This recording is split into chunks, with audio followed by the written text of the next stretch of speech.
Senator Gold, my question relates to Canada's involvement with Ukraine. The recent escalation of Russian activity in eastern Ukraine has prompted Ukrainian authorities to renew their call for NATO membership, a foreign policy goal that has been enshrined in Ukraine's constitution since 2017. Our media tend to report on Canada's military operations in Ukraine, specifically Operation Unifier, which supports Ukraine's security forces. But while military preparedness and cooperation are important, we know that military interoperability is only one of many standards that a country must meet to join NATO. Perhaps the most important requirement to join NATO is a functioning democratic political system. Senator Gold, last weekend in the Globe and Mail, Professors Roland Paris and Jennifer Welsh urged Canada to do more to assist democracies that are in danger of sliding into forms of authoritarianism, including Ukraine, which they mentioned specifically. So that is my question today, Senator. What work has Canada undertaken to strengthen Ukraine's democratic institutions? Thank you. Thank you for that important question, colleague. Canada has been and remains a strong supporter of Ukraine's efforts, its reform efforts, both bilaterally and as part of the G7 Ambassador Support Group for Ukraine in Kiev.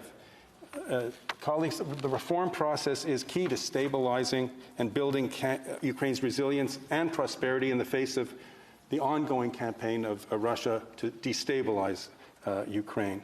It's also central to Ukraine's Euro-Atlantic aspirations and the process of releasing further IMF funding.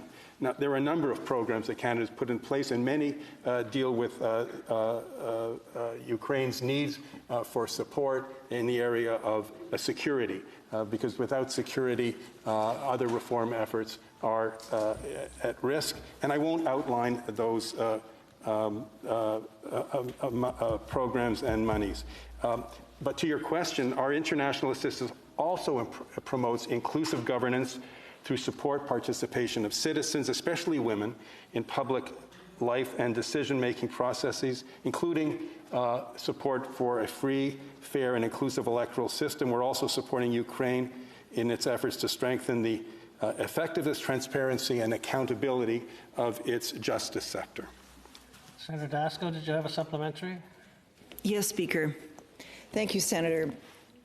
As a follow-up, I would like to focus on UN Resolution 1325 on women, peace, and security, which was the first resolution to recognize the unique and disproportionate effects of armed conflict on women and girls.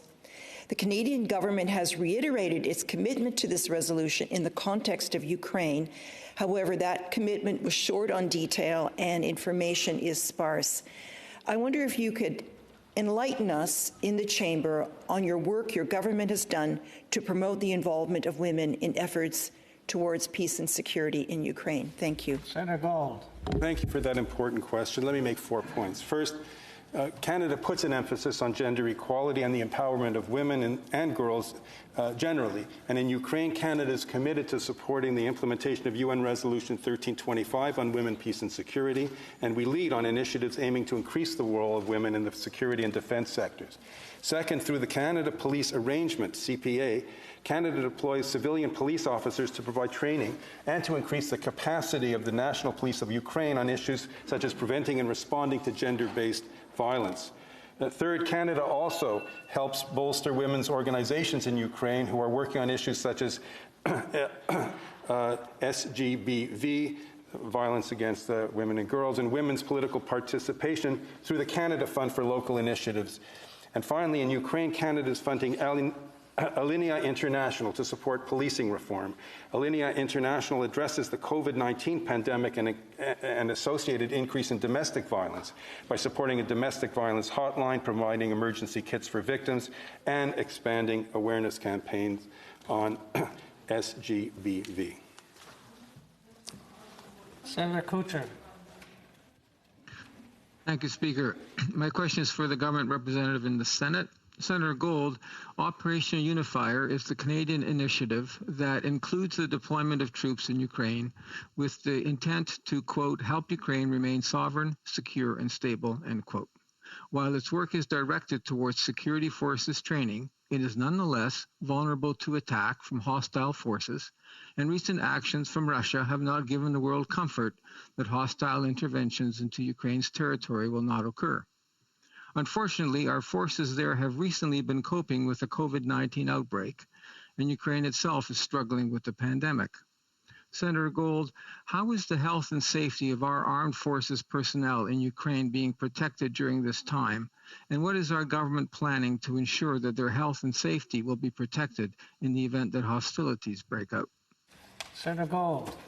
Well, thank you for your question. As the grandson of an immigrant from the Ukraine to Canada, I'm pleased to answer two questions in a row on the Ukraine. The government's support for Canada is unwavering. Government support for Canada and Ukraine is unwavering, as is our commitment to protect the health and safety of our troops wherever they may find themselves. And that's why, in support of Ukraine, government renewed Operation Unifier, our training mission to assist the security forces of Ukraine until March 2022, launched in response to requests from the government of Ukraine.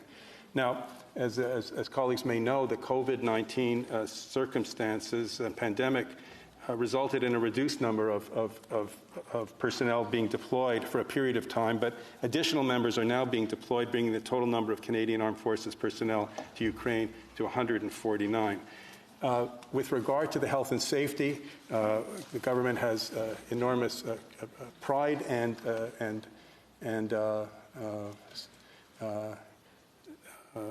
confidence in our military personnel abroad to take the measures to protect our troops and is also taking steps to protect them from a health and safety point of view when they're stationed abroad.